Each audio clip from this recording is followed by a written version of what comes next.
Welcome to the Research Culture Uncovered podcast, where in every episode we explore what is research culture and what should it be.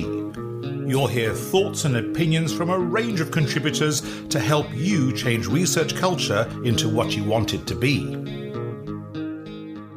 Hi, this is Ged Hall, and I'm an academic development consultant at the University of Leeds, where my specialism is research impact. And all of the episodes that I contribute to the Research Culture Uncovered podcast relate to that in some way. All of those episodes are available via a playlist, which I've included in the show notes.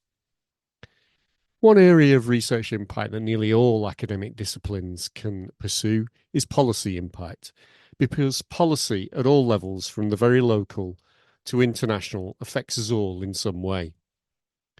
When I moved into my current role back in 2011, I very quickly realised that I knew next to nothing about how policy is formulated and how it's implemented, and the huge array of organisations involved in those processes, or maybe even seek to influence them in some way. Now, since then, my knowledge has increased, and I've become a little bit geeky about it, but I'm still not by any stretch of the imagination an expert, mainly because of that huge complexity. For researchers and academics, there are a range of organisations that try to make the process of engaging with policy more transparent and maybe a little bit easier. For instance, many universities now have teams with policy expertise to help. At Leeds, ours is called Policy Leads. We are really imaginative. Now, more widely in the sector, there are organisations like the UK's Universities Policy Engagement Network and the Scottish Policy Research Exchange, or SPRE. Today, I'm delighted to be joined by Dave Blackbell and Catherine Rose Stocks-Rankin.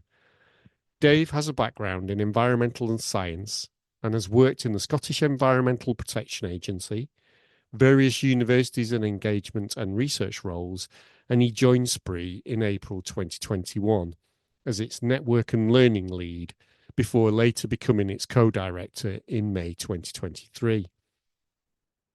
Catherine Rose has extensive research experience in health, social care, social services and public health interventions. She's also an experienced knowledge mobiliser and evaluator. We all really need her skills, don't we? And joined SPRE as its other co-director in February 2024. Dave and Catherine Rose, welcome to the Research Culture Uncovered podcast. Thanks so much for having us. Yeah, thanks, Jed. Great to be here. Well, thanks for saying yes to the interview, because as I said in the intro, I've been fascinated by policy for ages.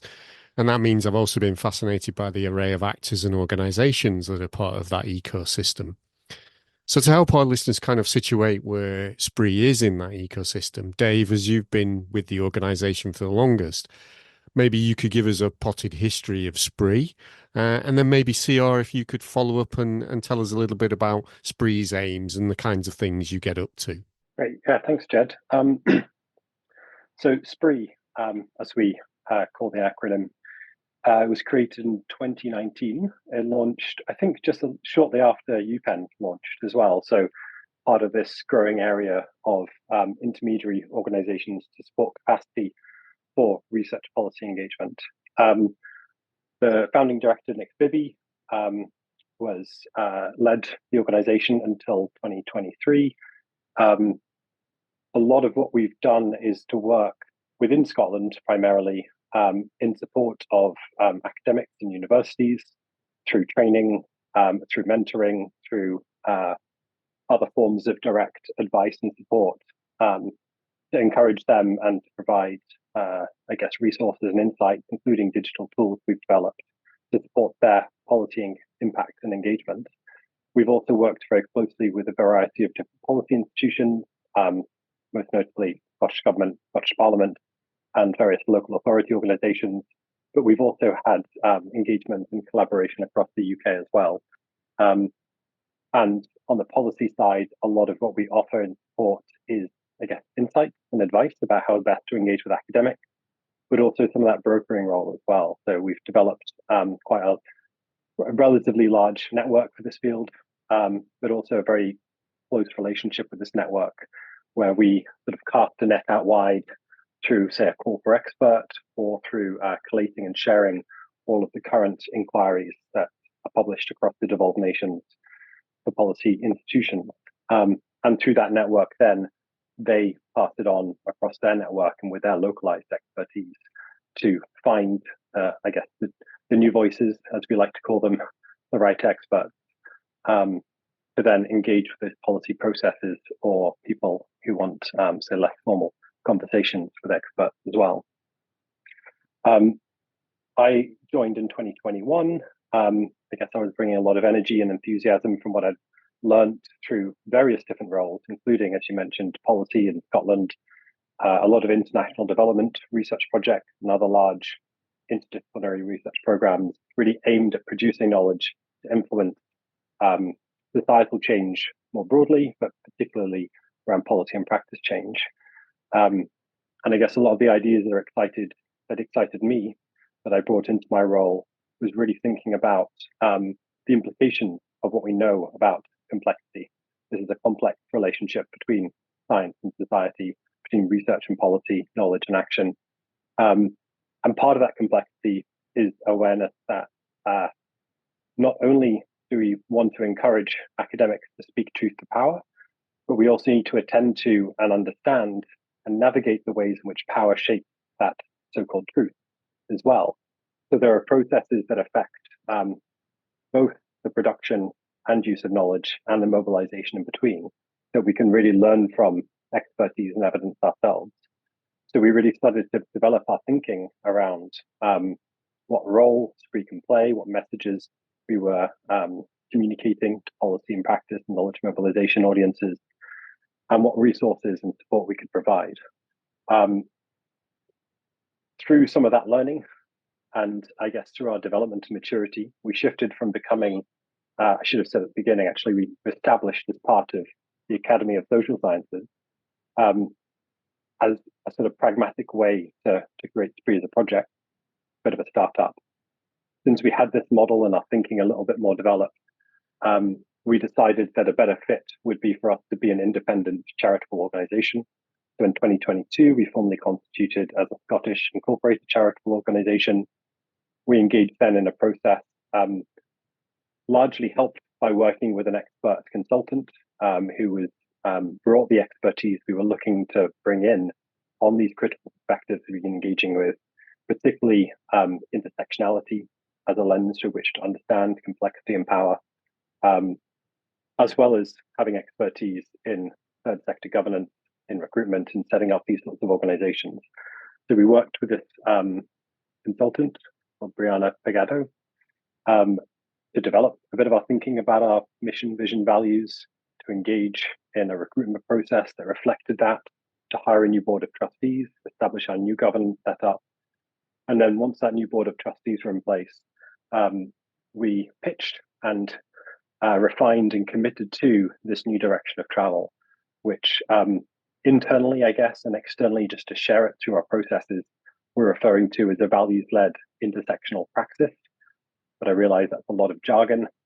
It's important for us because it is, I guess, really honoring and referencing some of the insights that we're trying to draw on. But perhaps a shorthand way of describing that in more accessible terms is that we're really trying to understand and apply insights on the importance of relationships, on the importance of understanding and navigating uncertainties through learning, and advancing equity in how we do that as well, recognizing that there are differences in power relationships, and we are complicit within those as we act as knowledge mobilizers. So we need to attend to what our influence is. Through this commitment of a new direction of travel, we decided as well that a better model for an organization like SPRE, a more values-aligned model, would be a co-directorship rather than a single directorship. And on that basis, we went through internal recruitment to recruit me into a co-director role, and then went through quite an extensive and rigorous external recruitment exercise through relaunching SPRE as a new organization. Then over the summer, recruiting what ended up being Catherine Rose into the role. I'll hand over to you now, Sia. Great. Yeah, thanks, Dave. I always love listening to the history of SPRE. And I suppose there's a few things to pull out in terms of what we're doing now. So one of the things, we're still a new organization, and I think it's important to signal that. And we're taking time to formulate the strategy. So one of the agreements we have with our board is to spend this year, as in the 24-25 financial year, developing our strategy. That's not to say that we aren't very busy, and a lot of how strategy is developed at SPRE is actually through the culture that we're building as an organization and the practices that we have, which we'll speak more about as we go on. But in terms of the bread and butter of what does it look like to work at SPRE day to day and what do we do, we're very interested in the ecosystem in Scotland, the knowledge ecosystem in Scotland, and how decisions are made. And so that includes higher education institutions, so all of the higher education institutions in Scotland, as well as the major governing bodies. So as Dave said, Scottish Government, Scottish Parliament, local government networks, but a range of other actors in that space. So health and social care boards, for example, or other public bodies that might be making decisions. So we recognize that policy making, decision making is happening, at all levels of our society. It's happening within higher education institutions as well, and that research evidence, but not just research evidence, knowledge of different kinds can be used to support that decision making and make sure that it's just and equitable. So I suppose what motivates Dave and I every day is to focus on how we tend to and nourish that ecosystem. Some of that looks like convening people together to have conversations and do work together. So, for example, we convened an event with Scottish Government and a range of academics and researchers and knowledge mobilizers across Scotland to have conversations with each other. And it was a wonderful event, just in the spirit of let's connect, let's network, let's talk about what is going to help us to work well together. We also do lots of capacity building, which looks like training.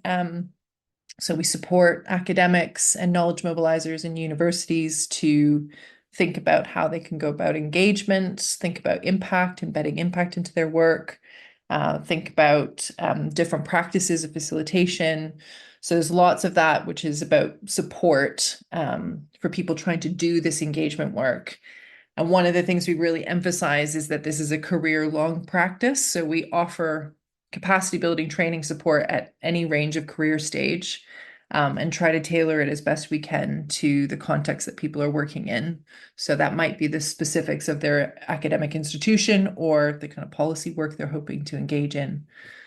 And then, as Dave said, we also have this other role in terms of brokering. So we have this network called the Brokerage, and we send out a weekly newsletter.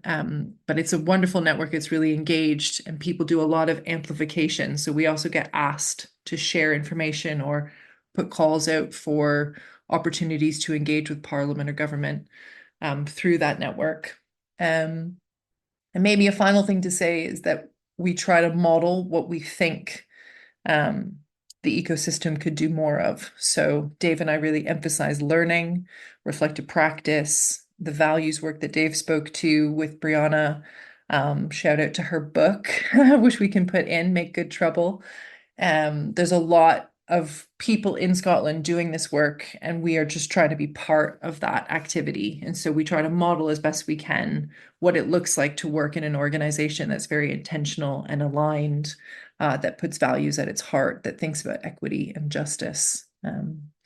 So we'll say more about that as we go on as well. But yeah, it's a wonderful place to work, and it's still emerging and changing as we go. Thank you both for that amazing tour around the corridors and the thinking and the brains of that are in this space, and the heart. It sounds like the heart is very much in this organization at a deep values level. So we'll come on to that recruitment that you mentioned in a little while.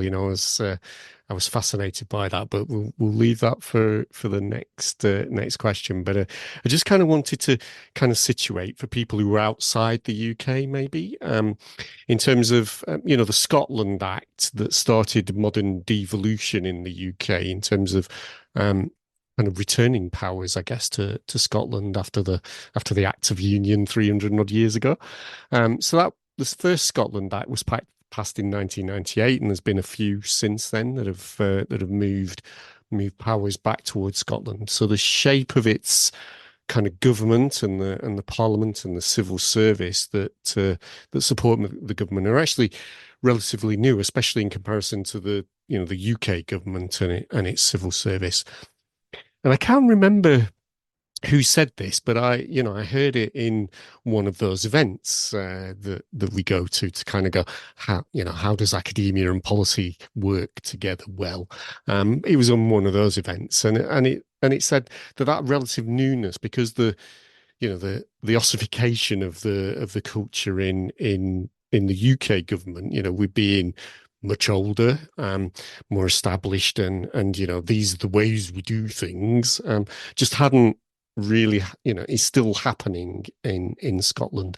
So I just wanted to get your kind of take on that. Does that mean academics in Scotland have is it an easier time? Is it easier for you as an organisation to kind of influence those relationships? So CR, I'll come to you and get your take on it, and see what Dave has to add to it.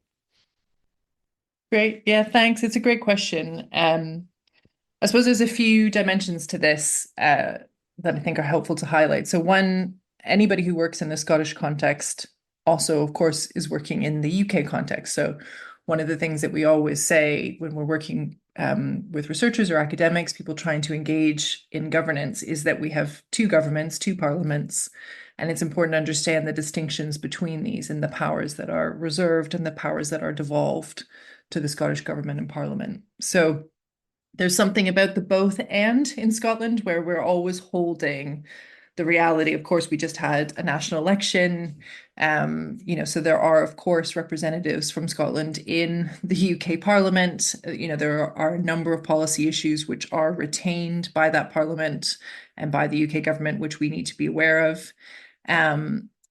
And I guess what I would say is that much of that power holding, hasn't changed. There's certain elements, of course, with the Scotland Act that have created all of these powers, but the sense of Scotland being a country inside a wider country, this kind of doubleness is something that's sort of baked in to Scottishness. And so I think the sense of pre-devolution, of having to navigate and make policy at a local level, all of that has been here for a long time. Local governments would have always had certain powers.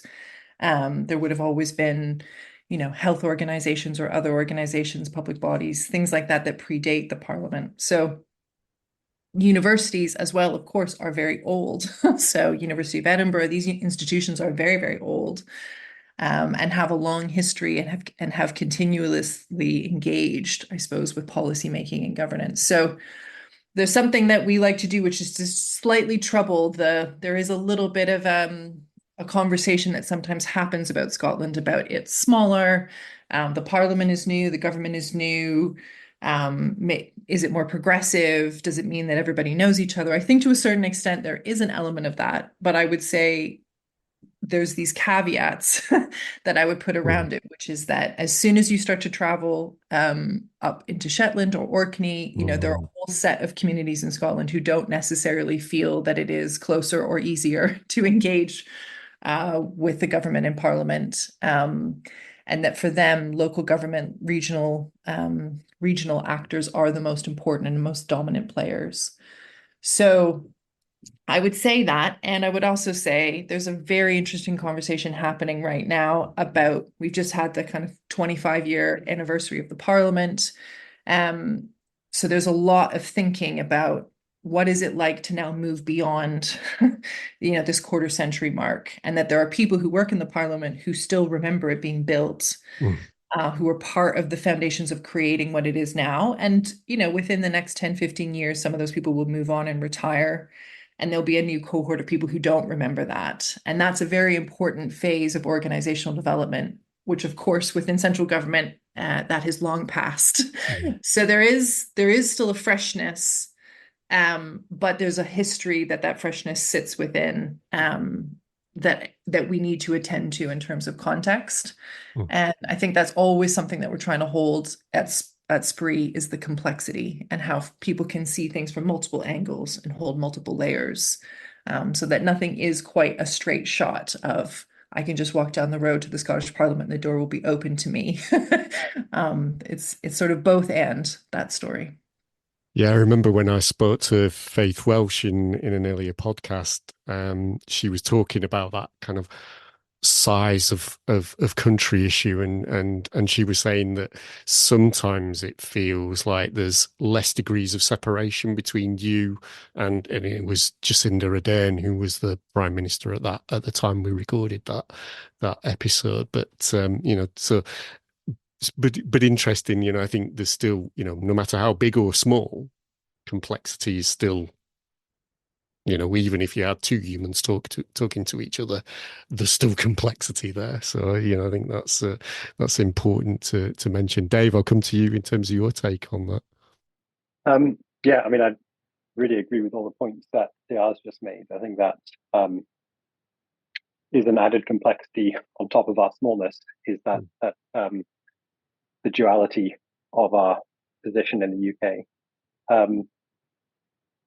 On the smallness, it's something that someone always raises. It's almost like a bingo point to score when you're in a meeting like you've described. We're talking about reflecting on Scotland and how best to work together, and appreciating that it is easier to get more of the relevant people in the same room together. As Sia also mentioned, that easiness often reflects people who live in the Central Belt. So there is, Scotland is still very big. There's a lot of travel time between the very north and the very south, and across different angles as well. With the benefit of the smallness as well, I think also comes a little bit of a reputational risk. So if you are engaging and it's not received well, or we've seen recently sort of political influence coming into sort of critiquing researchers and their roles, in particular governance processes or advisory roles. There's a risk as well that once you've been sort of black marked, or people have a view of you, then that spreads very quickly as well. In terms of some of the distinctiveness of Scotland, we often hear colleagues in the Scottish Government and other people talking about the Scottish approach to policymaking, which is a kind of very clear commitment that came with devolution. And very broadly speaking, that's kind of got three elements. One is this real commitment to being evidence informed in policy and in scrutiny of legislation and formation of that. The other is being strengths-based in working with communities who are being impacted by the policies. They're not seeing them in deficit, but working with them, building on their assets and their strengths. And related to that as well, the third aspect is co-production. Largely, we understand that from Scottish Government colleagues as being co-producing across societal actors, whereas co-production within academic circles very much centres academics as being the key actor being involved, and they're including others in their work. And I think that those values of that approach, those angles, do hold true, at least at a sort of important rhetorical level. There is chat as well about the importance of scrutinizing and examining how well that's playing out in practice, particularly as we're reflecting 25 years on from devolution. But I think those, even at the sort of high level policy signaling level, those aspects of the Scottish approach in some way allow SPRE to lean into that harder as well. So each of those points resonates strongly with how we're articulating SPRE's new direction of travel. And within some aspects of Scottish Government as well, there's been recent articles, I think some guides published last year on how intersectionality as a Black feminist derived concept can be applied to thinking about policy development. That I wouldn't expect to see in a UK government setting. That might be more to do with the current politics of UK and Scotland and the differences there. But it's not to say that this is an approach that's been taken across the whole of government. But the existence of those sorts of documents and a commitment to this sort of approach, we feel is quite important for us to be able to have legitimacy in and be sort of seen and respected and have that credibility in us really leaning into those as well. Obviously, we're able to do things in a way that bigger institutions aren't able, and that's got benefits and compromises as well. But I think, yeah, at a high level, that's quite important for SPRE to be able to exist in the way it does. And yeah, I guess lastly, there's a lot of talk around how well Scotland has done in terms of the legislation it's passed and the policy it commits to and puts in place, but that there's still this big gap between the policy and the implementation. And I think this is a widespread problem, but it also, I think, connects strongly to SPRE's new direction of travel and real commitment to think more broadly about the ecosystem of relevant knowledge holders and relevant decision makers. So going beyond the academy in terms of research and beyond central and government and parliament in terms of policy actors, to think about local government, public bodies, practice organizations, NGOs, communities as all important in this web of different interactions. So that's reflected in the activities we're doing, but it's also a direction of travel we're trying to grow into as well. Brilliant, thanks. And that kind of brings me back to, you started talking about the move in SPRE in terms of the nature of your organization and how that affected the recruitment, which was actually the thing that kind of stood out for me as a really different process. It was, as I was reading it, in terms of seeing, just an initial being drawn into it by an initial advert, and then kind of looking at how you were framing that process and the different stages of it. I found it absolutely fascinating. So fascinating, I thought, even though I don't know a great deal about policy engagement, I think I might actually have to apply for this just to feel the process in action. So without me kind of saying what I know about it, because actually that's just me reading your documentation and having quick chats with the both of you previously, I wonder if you could give our listeners, Dave, a kind of overview of that process and why it was important, and how you got the board of trustees to agree to it, and all the kind of nuts and bolts of all of that. Yeah, thanks, Ged. And I really appreciate your interest in it as a process. I guess one aspect that it sounds like it worked is that this was both a really important internal process, not only for putting in the rigor of recruiting someone that was a really good match for SPRE, but also as a process for us to work through with a brand new board of trustees. 9 brand new trustees learning to work together, learning to figure out what this set of words are in this commitment that we've just agreed to. What does this now look like in practice? And how does this also communicate SPRE's new direction of travel and look and feel and commitment to the wider world? So I think we were successful in doing all of those things.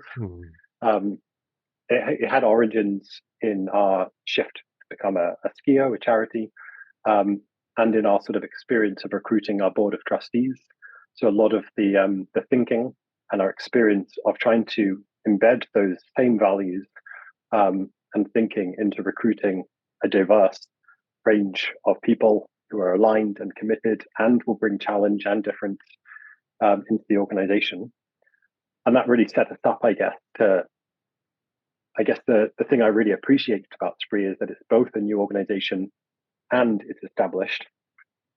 And in that newness, we're able to, I guess, agree from the very start that this is what we're committed to, this is what we're aligned around.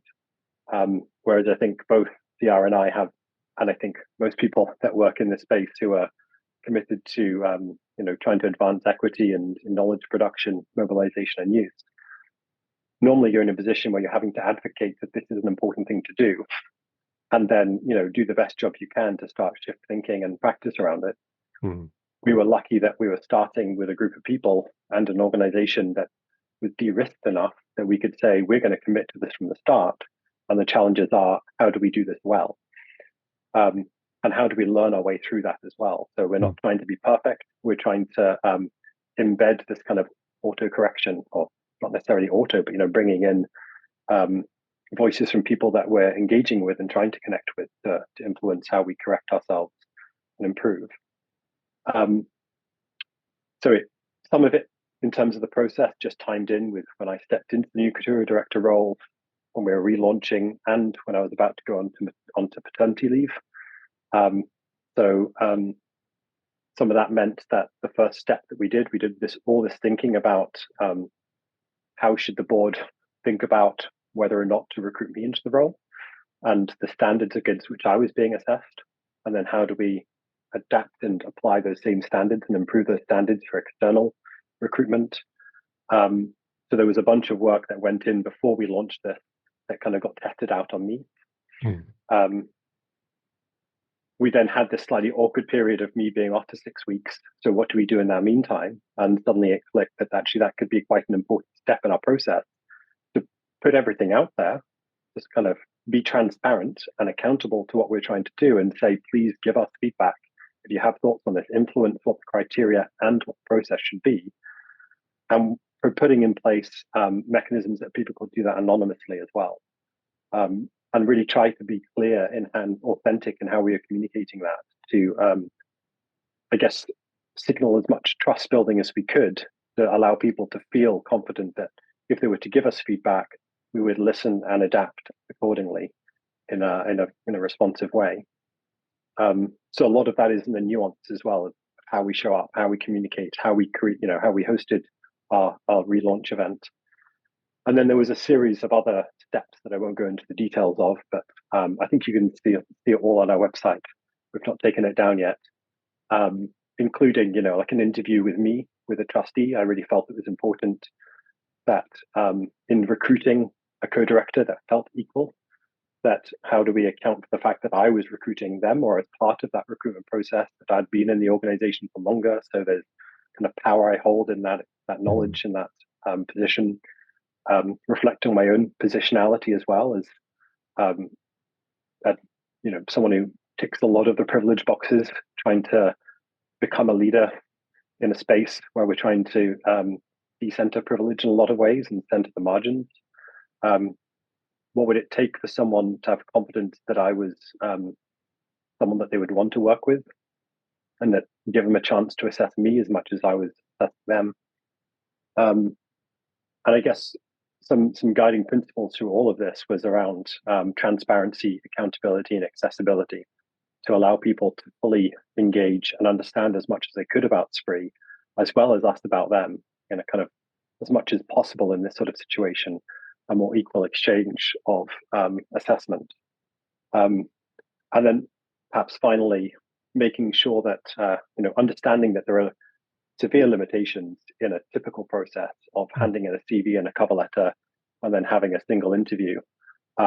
We know there's a lot of accessibility and equity issues around that standard process. So we really worked deeply with our consultant to think critically about how do we adapt those sorts of processes, make them as accessible as possible, allow people to really shine through what their strengths are, and go beyond the criteria that we set to be able to impress us with something that we hadn't thought of. So Ged, you mentioning that you perhaps didn't apply because you didn't feel like you knew enough about policy per se.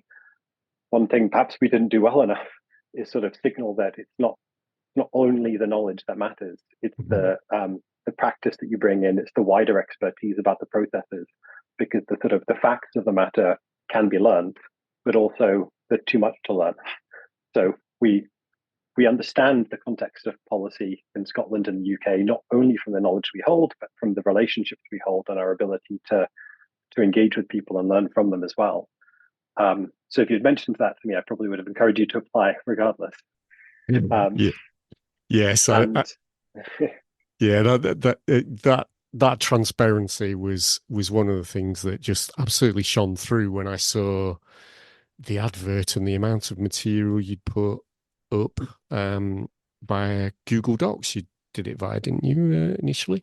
Which was, absolutely taking all sorts of feedback from all sorts of people, and you could see that see that in the document. That was absolutely fascinating. We do a whole series on open research in this podcast, and I don't think there's anything that we've ever suggested that has been more transparent and more open than the way you constructed the process. So yeah, gold stars there, definitely. Yeah.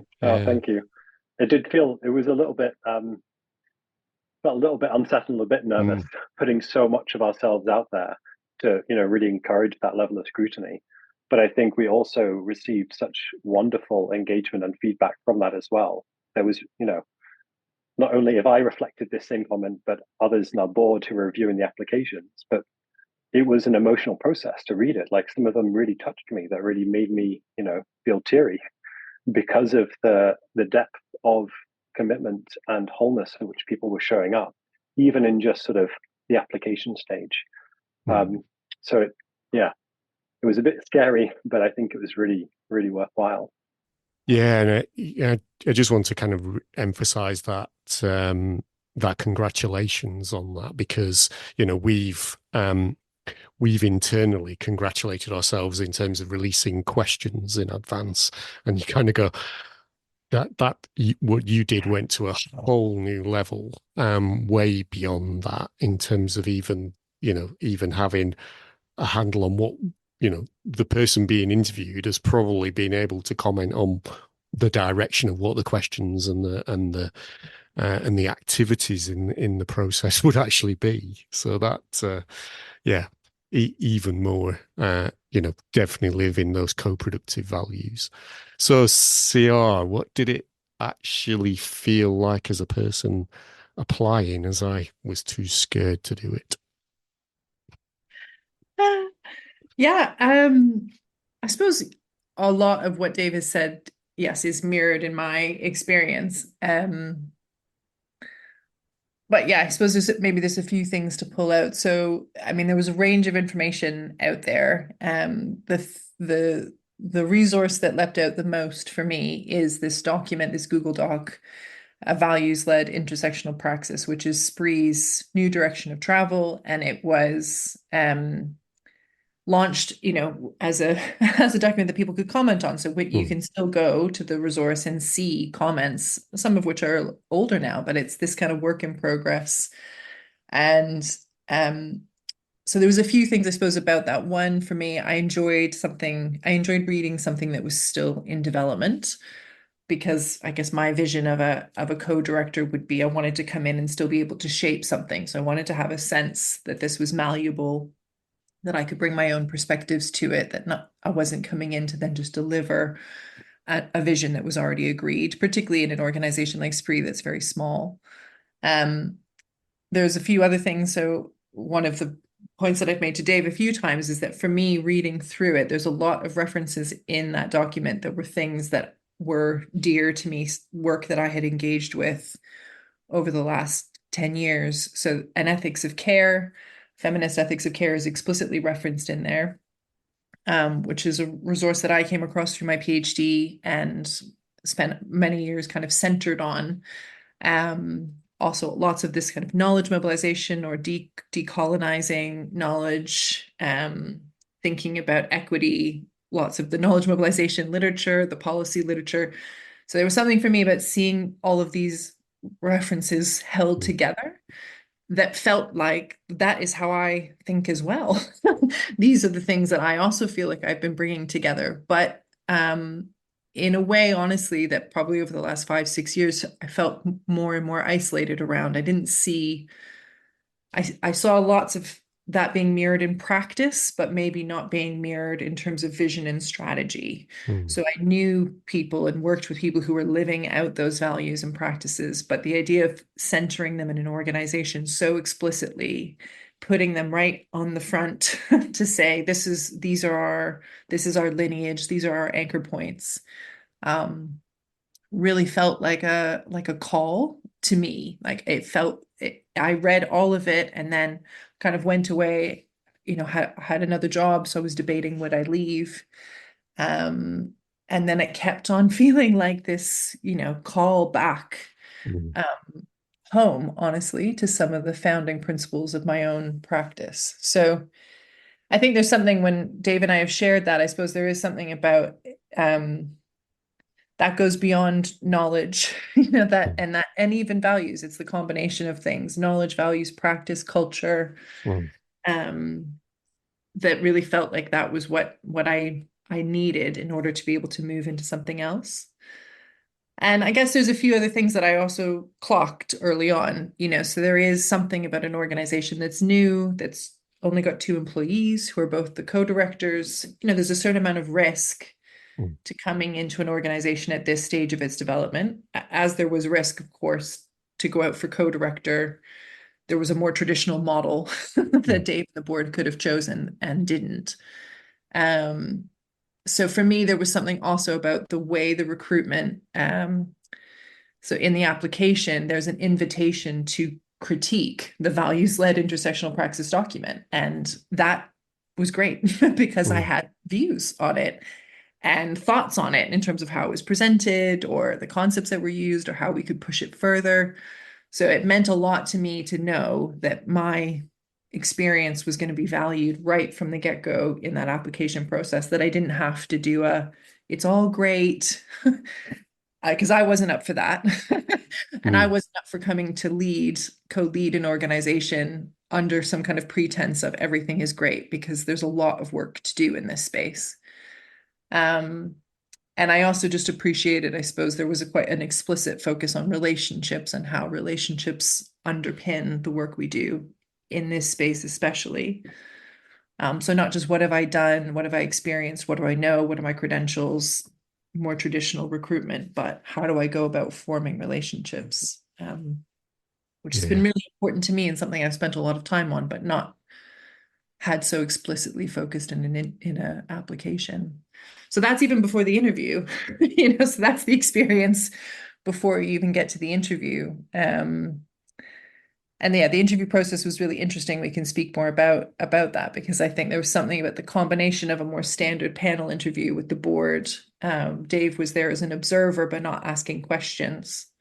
So I did feel like I was being interviewed by a board, which is what I expected for a co-director level, because that's who we report to. That's our governance structure. And then this more involved paired task, which was for me the crux of the interview process was, if I got to that stage, that there was going to be a task that Dave and I needed to do together. So we can say more about that if it's useful. Yeah. I'd love to know a little bit more about that, because it kind of joins up the 2 points that you've kind of both been making. Dave, you were talking about the power you held because you already were co-director, already established in the organization, already knew the board of trustees and all that social capital that comes with that. So how just interestingly, from your different positions, how did that kind of, I suppose, imbalance in power, how did that play out in that activity? Because that was essentially part of the assessment, if I've understood it correctly. So yeah, who wants to go first on that? Dave? Yeah, it was something that we quickly identified when we were designing the process, that we needed to have something like that. But honestly, we didn't know what the actual task was until the Friday before the first activity on the Monday. And we worked with this consultant to design something that was really appropriate. But it was helpful for us not to know ahead of time, because we needed to sort of reflect and process what we'd heard from the interviews and really sit with that and just figure out what felt right live and what felt right beforehand. And it ended up being just a very realistic scenario that kind of combined multiple pressures. It started off with a bit of a sort of a ranking exercise that the candidate had to do themselves, because the board wanted to be able to assess something that was a bit more specifically time pressured. And then this collective exercise that built on the same sort of storyline that was to do with, I guess, a threat to our funding, one of our funders, there being some relational work to do there, at the same time as me being off ill, it being early in the new co-director being in post, so the handover process hadn't fully not the handover, the onboarding process and us getting up to speed, and the organizational knowledge not being fully there, as well as having to deliver an event that day. And, so there were multiple things I had to work through. So it felt very real for me, because these were all, potential risks that, we were considering actively, and really reflected our day-to-day activities. And it also felt quite vulnerable to me, because part of it's just, we're role playing, and people feel different levels of comfort with role playing. And the other part is what we really intended it to do as well, which is give an opportunity for the candidate to see what it was like to work with me. So I genuinely felt that I was also being assessed at the same time. And although we didn't have anyone else observing it, it was being recorded, and we had some members of the board that were going to watch it afterwards to reflect on it. So, I guess the realism really made it feel like I was part of that assessment process as well. CR, how did you feel in that, in terms of the power dynamics going on? Yeah, I mean, I loved the task. The task was hard, but I 100% came into that task to assess whether Dave and I could work together. So that for me was a very important part of the process, because, I held a director role in another small charity. I was part of managing an organization. I was a few years into that role. So there was something for me around, I guess I understood some of the importance of dynamics between directors or people in a senior leadership team, the ways that you have to work together, make decisions. It's also, this is my third co-leadership role. So I've had two previous co-leadership roles. So I have an understanding of how vulnerable you need to be, because there's just the two of you. There's no one else you can take an issue to. And, with any good relationship that's creative and dynamic and oriented to change, there will be conflict. So how are you going to work that out? So I suppose I came into it with my eyes like wide open, and I knew I was, like I've said, I was moving into an organization that's at this developmental stage, and I love that, and that's what I wanted. But I just really wanted to be sure that the person that I'd be doing that development work with is someone I could work closely with. And so the task for me, on the one hand, it was, I think, the task had certain elements that were recorded, but there was a bit of a kind of landing and ending bit that wasn't recorded. So Dave and I could arrive. And I remember saying, like, I'm going to play this like it's real. Like, I know it's an interview, and I know we're meant to be playing a role, but the role that I'm playing is, I'm a director in an organization. I need to go direct this with you. That's it. So as far as I'm concerned, if I get the job, we're very quickly, this is all going to become real. So I just played it straight in that way. And I think you did too, Dave. And it was high pressured. And I think the design of it was very good in that sense of, I can't remember, I had 10 minutes or something, or maybe 5 minutes. You've got 10 tasks that you have to orient in terms of priority, and you've got 3 minutes or 5 minutes to do it. And then we had this other, I don't know what the problem is, but then there's this other, like, you're going to be told what the problem is, and you've got 5 minutes to think through how you're going to respond to it. And then you and Dave just have to work together to kind of hash it out over a 25-minute period. So and that, honestly, that felt very real to me in terms of the kind of decisions I was making in a senior role. And so I enjoyed that it was on par with the experiences that I had in the past, but that Dave and I could just, like, figure it out between us. How are we really going to work together? And so when I left the interview, I guess I felt, I mean, I know once you get to the second stage of an interview, anybody, probably anybody who was in the first round could have done the job. Certainly anybody who was in that second round could have done the job. So I just thought, well, I've brought my whole self. They're going to make a decision based on that person, which is what I want. And I felt like, okay, if they give it to me, I can say yes, because I know that I've tested this relationship enough to feel like it's worth moving into this role. Yeah, that's wonderful to hear, because, an interview process is matching. It isn't,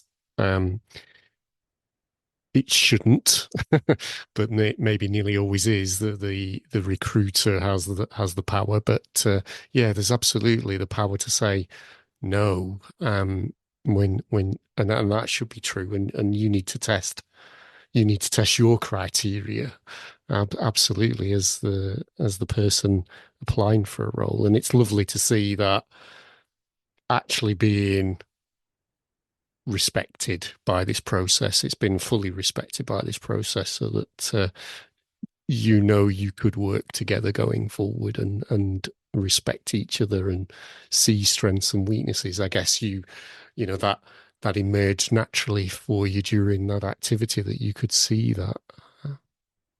Yeah, you're nodding away. So that recruitment process was it felt to me like a real powerful demonstration of the kind of move of SPRE from its first phase into this new phase. And I'm just going to remind listeners what your website says about this new phase. So you have an aspiration of supporting the needs of the Scottish research policy landscape by placing values, equity, learning, and improvement at the root of everything we do.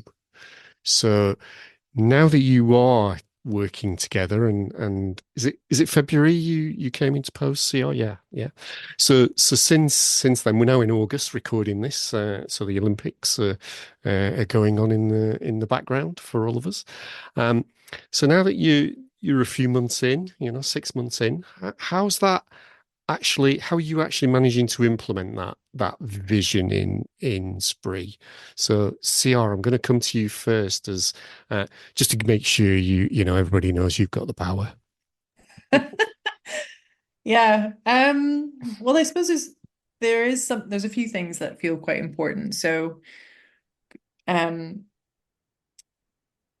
I'll just say one of the first things we did, Dave and I, because it is co-leadership, and we attend to the balance of power quite a bit in the work that we do.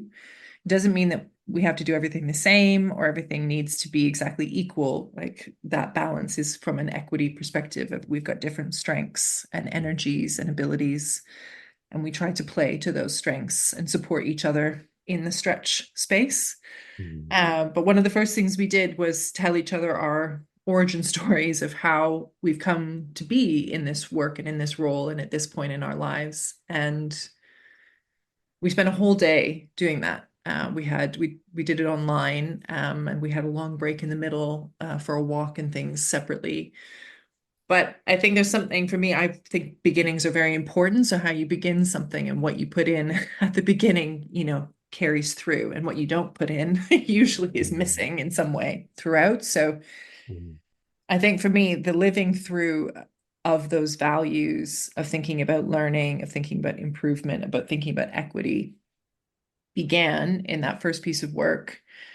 And there's a few other practices that we have that I think are really important to share. So one, we try to have some reflective practice, whether it's formalized in a structure of reflective practice, shifts and changes depending on our capacity. But the intention of reflecting, debriefing, talking about our experience happens every week in some way. So we always reflect on events that we've delivered or, meetings that we're holding. So there's a lot of adjustment around that direction of travel to make sure that it's values aligned and equity oriented, and that we're learning and improving as we go. We also have this great board who's supporting us and has committed to allowing this space for strategy development this year. There's lots of experiments, happening, and we're testing lots of things out to see what works.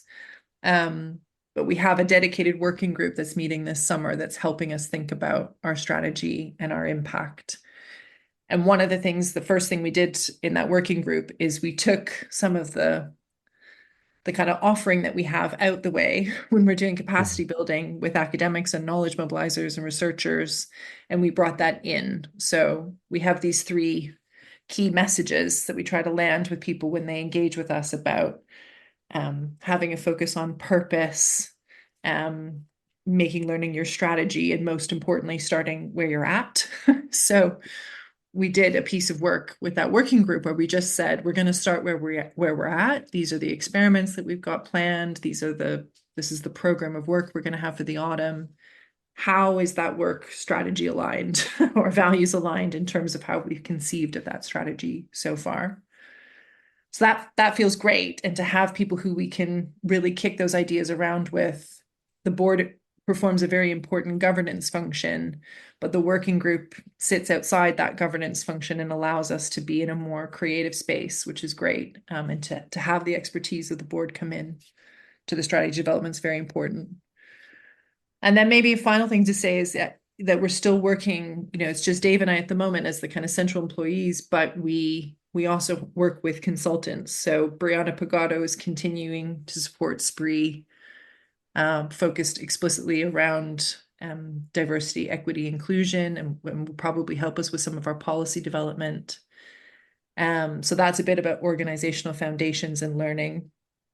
And then we're working with another consultant called Ray Cooper, who's helping Dave and I to think about our way of working together. And for me, having had 2 other co-leadership experiences, that's so important to have a third person come in and help you attend to the way you're working together. Because I guess one of the things I say about co-leadership is there's just nowhere to hide. There is no one else to do the work. It is just you. You're performing all of the roles. You're doing the budget, you're doing the comms, you're doing the delivery, you're doing the development, you're writing the policies, you're writing the strategy, you're answering the emails, you're doing the newsletter.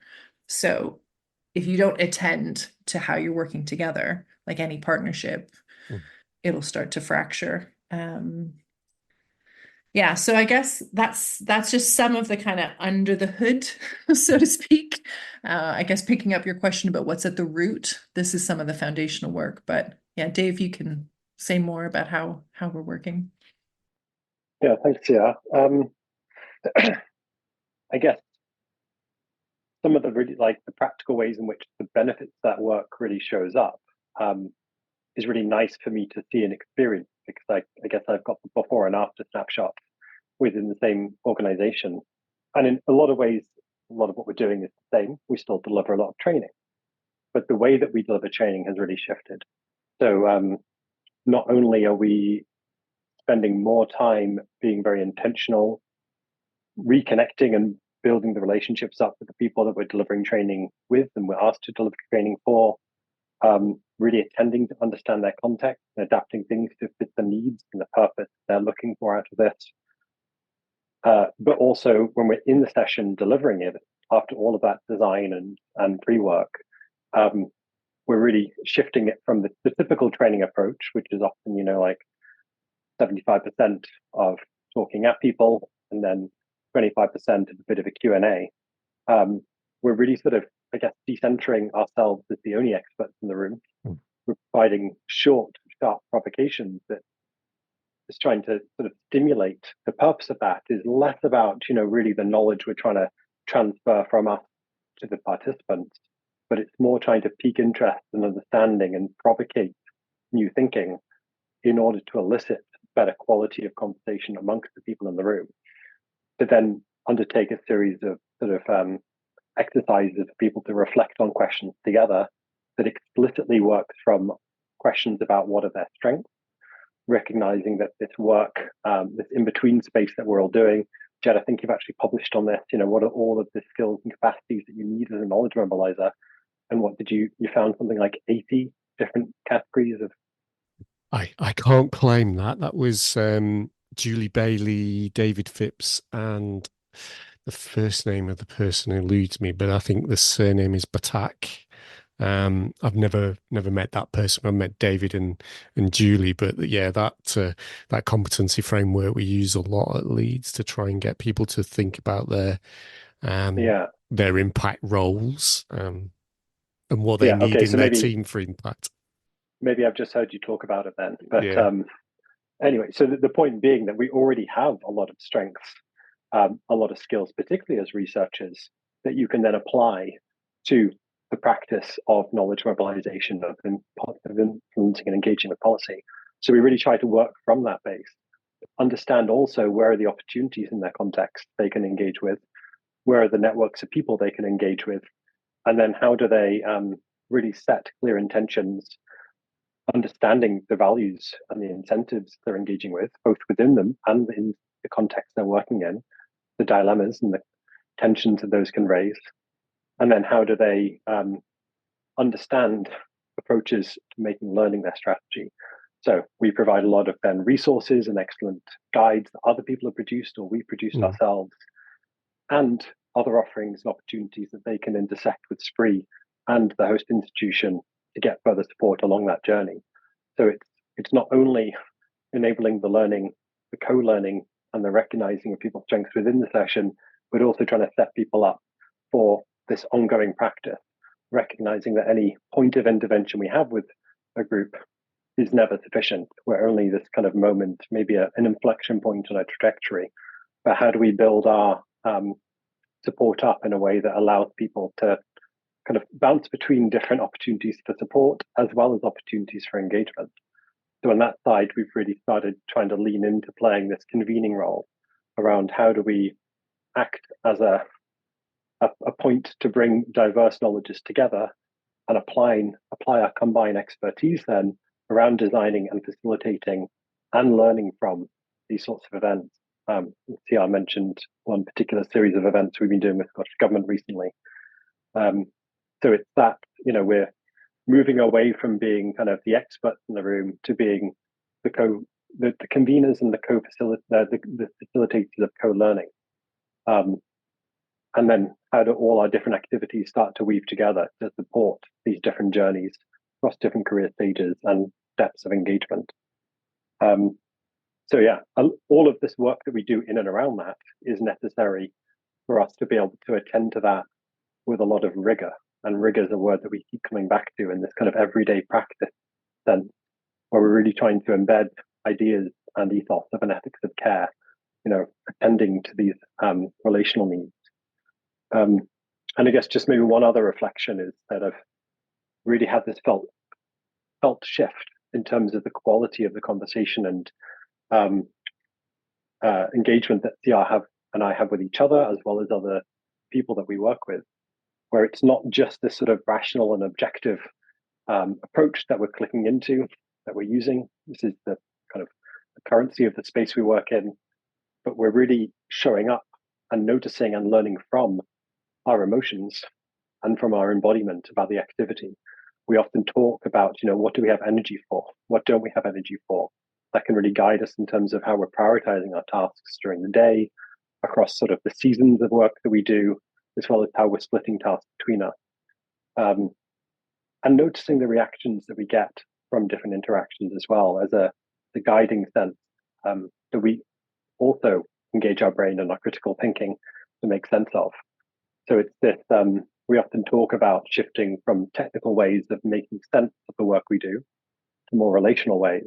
And I think that's a nice, tangible example for me of a sort of a technical way of engaging and making sense of how we deliver these things to this much more, technical there being rational and objective, relational being embodied, emotional, rational, objective, and values led. So it's, trying to be more holistic in how we do that. Brilliant. And I think in some ways I was going to ask what do you hope the impact of SPRE will be long term as a result of moving in this direction. But I think you've kind of answered that in terms of that sketching out that series of activities and how you're operating now. But is there anything you want to kind of, this is what we hope our effect will be on the Scottish policy research ecosystem? What we hope is that we are part of this strengthening towards more just and equity-oriented governance, and also that we improve and support the work that's happening around research culture. Because as Dave said, the way that research evidence is produced, it is contextual, it's based in a set of relationships and power dynamics. None of that is neutral. All of that is designed. There are choices around that. And so we're very interested. The reason why we talk about capacity is because we're interested in strengthening what's there already. There's a tremendous amount of expertise and knowledge within higher education institutions in Scotland. There's a lot of very skilled people who are very committed to doing their bit, right, to make this world that we're in a better place. And so there is something for us about we're genuinely interested in supporting people to do that and to support some of the systems and structures to enable that to be, you know, as nourishing as possible. These roles, these research roles, these knowledge mobilization roles, you know, the other professional services that are in higher education institutions, the leadership roles, all of those need support. And that's what we try to do as an organization. And all of that middle space that Dave was describing, that's where we live, is in between. So there's something about, we are very much attending to the relationships that get formed there and supporting the way that knowledge and information and expertise starts to inform decision-making, just at times being a challenge, a critical voice, or trying to model a different way of doing it so that the knowledge does combine in a way that supports justice. And I think it is worth saying, you know, we're recording this in August. You know, we're seeing mass demonstrations and riots in the UK, particularly in England and Northern Ireland. Like, this is a time where, you know, much of that was prompted by misinformation. I think we really need to continue to have a conversation about what kind of information and knowledge we use to make decisions. And is that justice oriented? Is that for all of us? And I think SPRE, I feel very fortunate to be working in an environment where we can really have those conversations. And yeah, grateful to you, Ged, for making space for us to have them right now. It feels really timely. No, thank you very much for, you know, it's been a really fascinating conversation for me. I mean, you know, thinking about the podcast selfishly, it gets me access to some really interesting people, and I just love asking questions and hearing, you know, the heart and the passion and the direction that people are presenting when they answer those questions. And I just wanted to thank you for kind of exploring how you've recruited and, you know, and demonstrating the openness about that, and the you know, my quizzicalness about it, you know, being open to that, and how you're changing as an organization, and thank you so much for telling our listeners all about it here on the Research Culture Uncovered podcast. So I'm going to leave it to both of you to say goodbye. So CR, I'll come to you. So whatever you want to say goodbye in terms of, you know, maybe another language or anything like that. Don't want to put too much pressure on you. I'll just say, yeah, thank you very much for having us. And yeah, it's always lovely to be, even though Dave and I are in these conversations with each other, it is lovely to be in these conversations in such a way and to be facilitated the way you've done. Thanks, Ged. And Dave, you say goodbye to our listeners too. Yeah, just again, echoing that. Thanks so much, Ged. It's been a pleasure engaging with you prior to this and today chatting with you again. Big fan of the podcast. I think it does really important work. And so, yeah, hi to all the listeners. Would love, if anyone's interested in speaking more with us, interested in collaborations, or just to be co-learners as well, please just get in touch. You'll find our details if you just Google us. So, yeah, looking forward to connecting. Thanks for listening to the Research Culture Uncovered podcast. Please subscribe so you never miss out on our brand new episodes. And if you're enjoying the discussions, give us some love by dropping a 5-star rating and written review, as it helps other research culturists find us. And please share with a friend and show them how to subscribe. Thanks for listening, and here's to you and your research culture.